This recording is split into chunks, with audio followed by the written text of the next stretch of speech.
James Williams, Director of Programs with the Mobile Ecosystem Forum. We've got 6 ecosystems, 6 product lines within MEF. I joined you earlier to cover off one of those, which was enterprise communications. And now we are looking at the world of payments and content and advertising. So, this session is kindly sponsored by Bango, and I'd like to introduce my speakers for today. We've got Anil Malhotra, who's one of the co-founders and indeed Chief Marketing Officer of Bango, who is sponsoring the session. Thank you very much for joining. Next up, we've got Jane, who's come all the way from Australia, from Optus. One round of applause. And last but by no means least, Mr. Alexis Bartelds, who is the founder and CEO of Sam Media. Come on, a round of applause for everyone. Thank you very much indeed. So, the world of subscriptions. Who here is from the UK? Few of you are from the UK. Now, those of us of a certain age might have had a subscription to Britannia Music Club. Do you remember that? Some of you might have heard of that. I did. That was my first foray into the world of subscriptions. So every month, we got a list of CDs I could buy. So I chose Madonna, I liked my Pet Shop Boys discography, I liked Erasure, I liked Depeche Mode, and yes, unfortunately I have to admit, Kylie Minogue was top of the charts in the albums, and I know I bought, it was me, I bought that Kylie Minogue album. That was all part of my Britannia Music Club subscription. That was many, many years ago. Dare I say that was way over 30 years ago. The world of subscriptions has moved on since then, massively. So we have Anil from Bango, we've got Jane from Optus and Mobile Operator, and we have Alexis from Sam Media, who create content. And we all love a win-win, but what's better than a win-win? That's a win-win-win. And actually a win, because also for the consumer at the end of the day. So the format for our session now, we're going to be having a presentation from Anil and Jane, and then we'll be moving on to a discussion. So take it away. Introduce yourselves and take it away. Thanks very much, James, and good evening, everybody. I think this is the last stage, isn't it, between now and whatever happens after NWC finishes for the day. Yeah. So let's get into this. Bango, we're sponsoring this event. We're a business that's been in the market for nearly 20 years now, and we're really focused on bringing 2 important worlds together in mobile. One is the world of telecommunications that you'll have heard a lot about today and was all around MWC, and the other is the world of media and content. And those worlds have come together on a number of occasions, and now, particularly around subscriptions, we're seeing really good synergistic coming together of telecommunications worlds and content and media worlds. And Bango is at the heart of that. Bango technology galvanizes many of the subscription services that you see offered by telecommunications companies around the world. So as James said in his introduction, there are 2 key parties. There are telecommunications companies and there are the media companies, each of whom brings strengths to the partnership. But there's also a third party here, a third constituent, who's really, in terms of thinking about the future of the subscriptions industry, is really critically important, and that's the consumer. And so one of the things we did at Bango is we looked at what the consumers were interested in. This is a big industry. The world of telecommunications, the industry of telecommunications is worth around $1.4 trillion a year. The world of digital content is over $1 trillion a year. The digital subscriptions world, the sort of OTT subscriptions world, is a $200 billion industry and growing fast. So these are clearly big numbers. So we looked at how is this going to play out in the future, and we ran a survey. And we found some really interesting data. This was a survey of 2,500 Americans. It was done in November, so the data is very, very fresh. And we found that 85% of Americans, and that's a huge number in a country of over 300 million people, have at least one subscription. Interestingly enough, nearly a quarter of Americans have 9 or more subscriptions. So it's and by the way, as Jane will talk about, that experience is not unique to the United States of America. So that's the nature of the industry, the nature of the market. And so we started focusing on the subscriber themselves. So those were our numbers, Jane. You obviously you come from a different part of the world from your experience in Australia. So talk a little bit about what you found. So what we've found is that it's very similar. The market is exploding. There are so many digital subscriptions. Like if we were to ask people here today, how many subscriptions do you actually have? The first place you go to think about is entertainment. We know the entertainment market is very saturated. We have similar statistics in Australia, and they're really fighting amongst themselves, around competing for, share of wallet. But if you then start to broaden your thinking and think about what other subscriptions you have, then you might have a Microsoft subscription. You may have something with Uber, different productivity. There may be a gym. There may be something else. It's a huge actual world that's really expanding.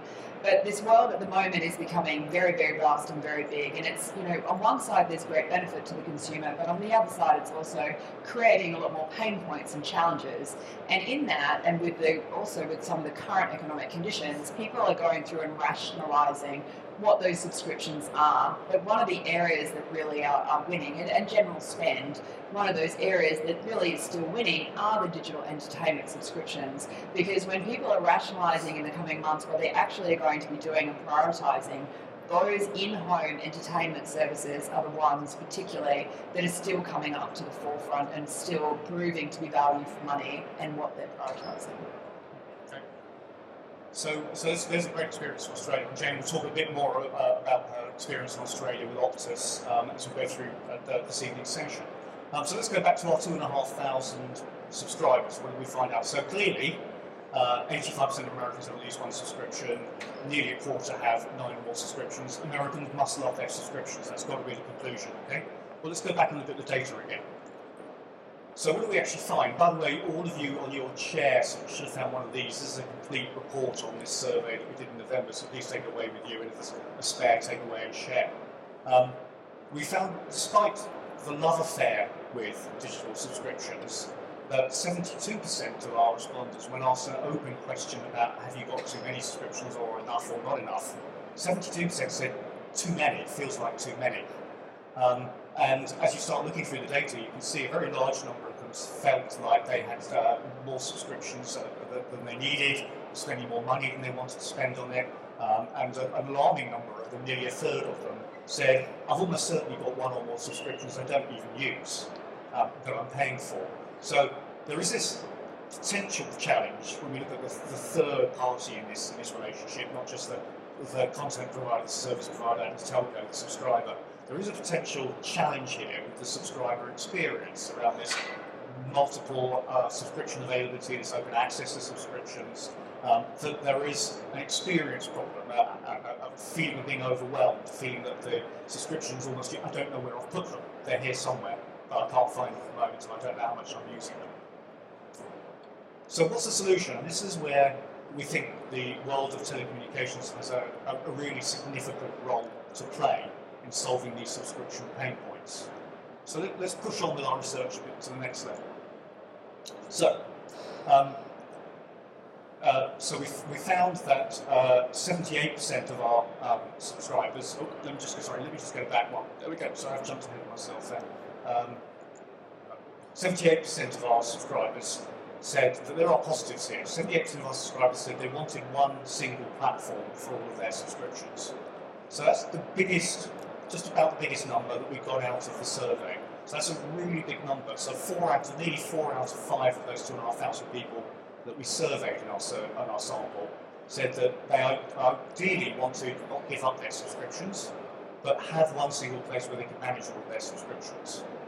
And effectively, an identical number, 77% of them said, I'd also like to be able to pay all of my monthly subscriptions through one consolidated bill. So, as I said, here is a really soft hit for the telco industry. Just those two data points out of all the stats we've got in this report, those two data points on their own present a fantastic open door, a fantastic opportunity for the telecommunications industry. And James, tell us more about the telecommunications industry in response to that. So we found very similar things in earlier pieces of research, but we wanted to go a little bit deeper and really understand what's motivating the consumer, what's really driving some of these behaviours. And when we started to get under the skin of it, we found that there's a really emerging consumer behaviour that's coming through that, a product like what we've introduced with SubHub in combination with Bango is that we can actually provide a tool to enable management. So 68% of consumers said they actively dip in and out of consumers. They turn them on and off on a regular basis. This is actually even higher when you look at entertainment services. And understanding that and why they're doing it, it really comes back to one of those earlier proof points, earlier pain points, where the fragmentation and the competition amongst many of these providers, people don't have infinite budgets and the cost is spiralling. And so one of the ways that they are actually managing these costs is actually turning on and off. We kind of nicknamed it internally, pay for what you use or pay as you go, because they are citing reasons like I'm managing my costs by turning subscriptions on and off. I may switch between one service and another at a different time or through seasonality in order to make sure that I can actually afford all of those services that I need. And so therefore by providing a tool, we've started to go even deeper, providing a tool to these consumers, what we're really able to do with a product like SubHub is give back control to the consumer. The consumer loves the idea of this one single bill, loves the idea of managing everything, but by having one dashboard where you can actually see and bring all your subscriptions together, turn them on and off when you need to, understand what you are using, what you're not using, you actually give them back that control. That control also creates a relationship with the consumer for a brand like Optus, where we actually have a trust relationship we're building, because by giving you that control, you infer a trust back to us, because we're giving you something that is not expected in the past as well. Because many telecommunications companies, that consumers perceive when we do put subscriptions together with services that they're going to be in a contract and you're going to be stuck in that contract for a period of time. So by breaking that and doing something different to what we've behaved in the past, we change that dynamic and create that element of trust. And then the great benefit in addition to that coming into, for consumers is it enables flexibility. So they can actually adapt and change their subscriptions according to their needs. They can dial them up when they need to and they can dial them down when they need to. So it really does put them in the driving seat. That's really interesting. So at Bango, we've decided to rethink how subscriptions work and see this role of the telecommunications company that James just talked about as being critical in delivering an improved, better, consumer-friendly, subscriber-friendly experience in managing these subscriptions, their subscription lives, you might say. And we created this category called super bundling. And super bundling is sort of the second or arguably third generation of bundling. So the most recent example of bundling, most countries you'll see telcos offering maybe a Netflix subscription or a Spotify subscription as an incentive to upgrade to a particular plan type or get a 5G device, for example. What we're now starting to see in the market, and Optus is a great example of this, is telcos willing to go to the next level and effectively provide the entire environment through which subscribers can manage these multiplicity of subscriptions that they have. And we call this category super bundling. And it's just starting now, and I think it's an area that we're going to see real growth in the industry, the telecommunications industry, and in particular in that intersection I referred to at the beginning between how telecommunications companies and content and media companies work together synergistically and harmoniously. So I showed you a couple of high 70% data points in earlier slides. Here's another one. 79% of subscribers would be more loyal to a brand that provided this kind of coherent, unified super bundling service. That's a huge number. It's very rarely you get numbers, endorsements that are that resounding when you do consumer surveys like this. And for all of that early data I showed you about subscription fatigue possibly, or I don't know how many subscriptions I've got, 70% of subscribers would spend more time using subscription services if they had this unified, coherent capabilities, coherent products. So in the super bundling category at Bango, we've come up with this analogy, this metaphor of the digital vending machine, that image you can see realised there on the screen behind me. So this idea of something that's highly standardised, very easy to deploy for a telecommunications company at every customer touch point, on the web, on app, even at point of sale, You can bring together the subscription products you want to offer in the bundles, discounts and add-ons and all those other formats that you can present to your customer, and it makes it incredibly easy for your consumer to find what they want, to get what they want with possible free introductory periods if that's what you wish to do to incentivize customer engagement, and of course to manage their subscription life through one kind of coherent user experience. So key ideas, there are two key ideas: super bundling, to be the next category in the subscriptions world, and this concept of a digital vending machine that we're going to see more and more telcos deploying in different parts of the world. And before we get onto our general conversation, perhaps Jane, you can talk about your Optus SubHub experience. Yes. So at SubHub, what we've seen, to kind of back up, this is research, and obviously what consumers state is their intention, but we've actually seen that intention come to life. What we've seen with SubHub is that when we do our NPS survey, and if you look at a consumer, a user who is only on a core mobile product or a broadband product versus a consumer who actually also has SubHub and has multiple subscriptions, they are significantly more likely to be an advocate and to recommend the brand than the other consumers. And in addition, those drivers of the NPS, when we look through value for money, etc., are significantly higher as well. So every single attribute underneath those drivers are leading to that lift in NPS. It's not only on one score. So we see that, and we also are starting to see some early kind of signs. The product is, very infant in the market, but we're seeing early signs of it being a great opportunity for acquisition as well. Because we've seen in the last 6 months that 1 in 4 new people who are signing onto the SubHub product are new to Optus in the last few days, the last 30 days. So therefore we see that early adoption from those new users and that loyalty coming through very strongly, and so that's kind of the nice proof in the pudding to back up those statistics. Now, let's talk about content.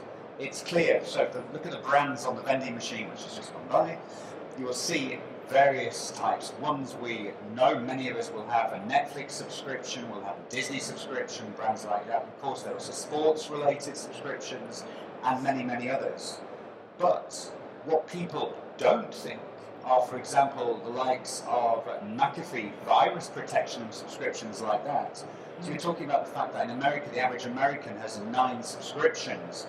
It's very much like the previous panel I was moderating. We're talking about the world of messaging and super apps, and there, so many people receive messages from businesses, but they don't actually realize how many they receive because they're so comfortable with apps like Viber and others that they don't actually feel as though they're actually being, for example, targeted by a business. It's that comfort which is important.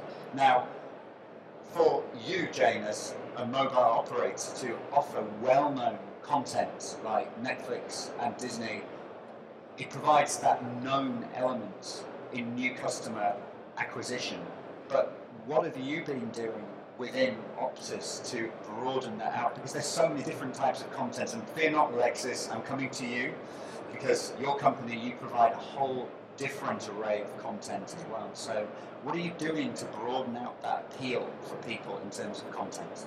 So we find that the entertainment services are a great hook to bring people through, but actually when people start to understand the benefit of the product, it goes way beyond entertainment services. So there are productivity services, there are even educational, health and well-being, etc.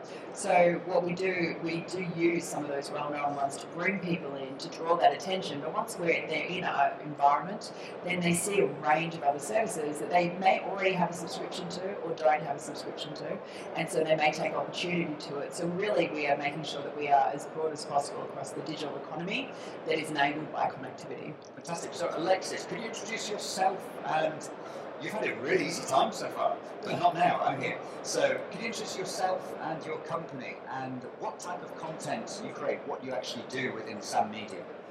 Yeah, short, I'm Alexis, CEO and founder of Sam Media. Sam Media develops, creates and sells innovative digital content to consumers worldwide. We do so in more than 14 markets. We have 2 flagship products. One is called XR Academy. It's XR VR, VR AR based educational service casual education, so it's not textbook, but casual education about the solar system, the human body, archaeology, museum, art. The second is Horizonia. It's a metaverse space where consumers, users can navigate content and consume content. There's various rooms. In each room is different content. There is wellness, fitness, there is video 360, VR videos, there's an AR gaming room, also educational. So, and the user is an avatar who can navigate the metaverse. I mean, the metaverse, everyone heard about it. Few people knew what it actually is, and so we decided to create one to actually show people this is how you can use it. And we think both of our services are a fantastic use case for carriers, a 5G use case, I must say. Some carriers, I always like the story, one of our partners, South African carrier, the guy was driving on the highway in Johannesburg, then he saw a huge billboard showing the operator brand, someone with the VR headset, and then he, being responsible for content, realized, oh, we don't have a VR service. So then they learned about our services, and now we're partnering with them and also working on a bundle to be launched later. So yeah, that is what we can do with carriers. And another thing is that we work closely in terms of marketing, because our data combined with the telco data, telco sits on a wealth of valuable data, and together we can do even better in targeting and promoting. Because I think that for bundling is also still a challenge. How to promote, how to curate, what is the role of the carrier there, what is the role of the merchant, because we also want to promote our own services. So I think there's still work to do together. I think that's the way. And also Bango with audiences, one of their products, combined with our data, helps to target the relevant users. And yeah, for us as a smaller merchant, because we obviously don't have the same brand recognition as the Netflixes of this world yet, we also want to be put in front of a bigger audience, and that's also what this platform or super bundling can do. It puts there's a lot of cool content available in the world that users have no idea about, and the smaller merchants or content creators don't have the big budgets to put it in front of the users. But if there's a platform, an interface that they trust, will trigger them to try a service that normally maybe they were a bit reluctant. This name, I never heard about it.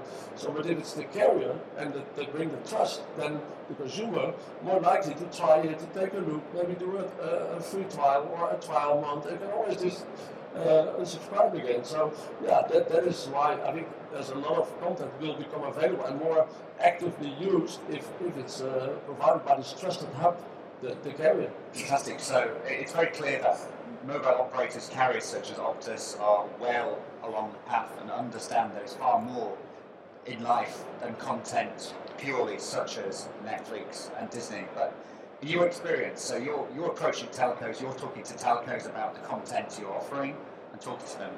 Are telcos receptive and understanding generally that there's far more to the world of content than Netflix and Disney? Or is it, we're still at an early stage at the moment, so Optus is one of the more advanced ones and the rest are playing catch up.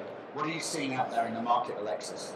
Well, our first sell is to the carrier, so we first have to convince the carrier, oh wow, this is content that they like to introduce to their users. So showing is believing. So we do demos, and we thought about, we are a bunch of creative geeks, and we love to make fantastic products. We can make very advanced products, but then it will only be available for a small group of people. If it requires a VR headset or a very high-end handset, then only a small group of people would be able to use the product. That's why we decided to limit the memory usage and also do not require VR headsets. So our products are available for most of the carriers' users and customers, and with any smartphone it will work, and that's also something they like, and it fits the 5G story. So yeah, we every time we have the opportunity to show it and to let carriers play with it, then we get quite a positive response. Fantastic, it's getting to that stage. So Anil, can you explain a bit more about your role,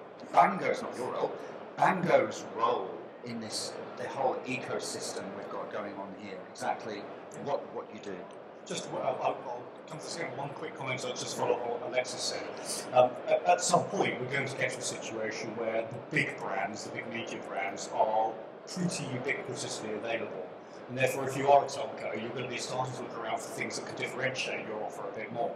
And so leading with, I've got one of the big brand names as a bundled offer is not going to be news in a couple of years' time. It'll be expected by the subscriber almost as a condition.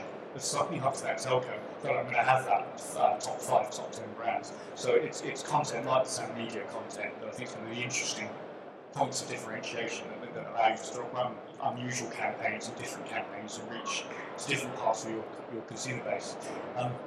Which allows me actually to segue into what Bango does. The idea of the digital vending machine metaphor is quite deliberate. I think hopefully most people in the room, when they think about a vending machine, they think about a few characteristics. Something that's ubiquitous, you can find it everywhere. It's very standardized, very straightforward to use, and its product mix will reflect where that particular consumer is. So if anybody's visited a hospital in the last year or so, you'll see that the product mix in a vending machine in a hospital lobby is going to be different from in a nightclub or an airport, for example, an airport terminal. So I think the vending machines can convey that idea. One of the key concepts we want to communicate through that metaphor is that what we do at Bango is provide a standardized technology platform for telcos and their content partners, so they don't have to build it themselves. So when we do a bundling and resale a partnership with we've announced partnerships with people like Intel and T-Mobile in the USA and Verizon in the USA. So some big companies around the world. Optus, of course, is a partner. There's 85% of what you need as a telco to launch products like Sam Media products is the same. So Bango's built that, standardised that, it's ready to go. So you get to market really quickly. So that's one of the ideas behind the vending machine. But then it goes further than that. It goes to, so how do I drive the sort of offers that are going to really resonate with my customers? So we spend a lot of time looking at offer management, how to put things together, what works, creative, that kind of thing. So that content like Sam Media content hits the right consumer, so you're going to get the kind of redemption that you want, you're going to get the conversion that you want for the consumer. So it's the sort of whole experience stack from core technology through to engagement with consumers that Bango provides. So Jane, talking about experience, what about the customer experience? From your research, we were able to see the key frustrations that customers have. And what have you done within the contact centre in Optus to actually make the experience easy? If anyone has any issues with subscriptions, do you have a defined team within your contact centre looking after subscription issues, for example? So we do have some teams. It's not one central team, but what we do is we make sure that our frontline staff, a lot of people also come into our retail stores, contact centres, retail stores, there's many avenues and channels that they come through to make sure they really understand how we can best enable and connect the customer if they are having challenges with their subscriptions. Fantastic. Now, Alexis, I know the billing side of things is very important for content. We as consumers, all of us here are consumers of content. If we've got a subscription, we like to know where we are at all times.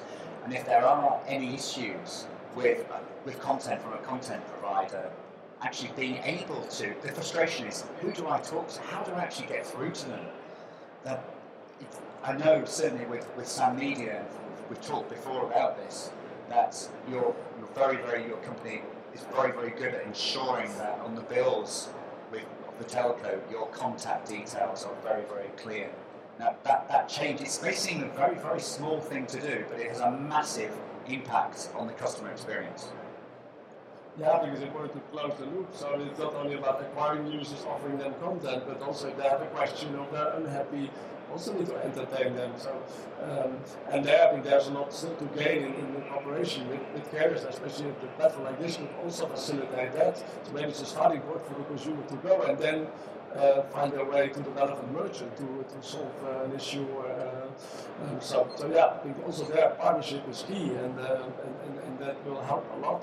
That users know where to go, because yeah, you can publish it everywhere, but if they know, then they're also more likely to, because it's also one of the things that came out of the survey, that they don't know where to go and or they forgot. So you can make that easy. I mean, we were happy and we're happy to entertain. And if someone is not happy with our service, fine. Then make it easy to stop, and they might come back. So It's putting that control in the hands of the Yeah. consumer. Yeah. So believe it or not, our half an hour already is at an end. So thank you very much. Does anyone have any questions?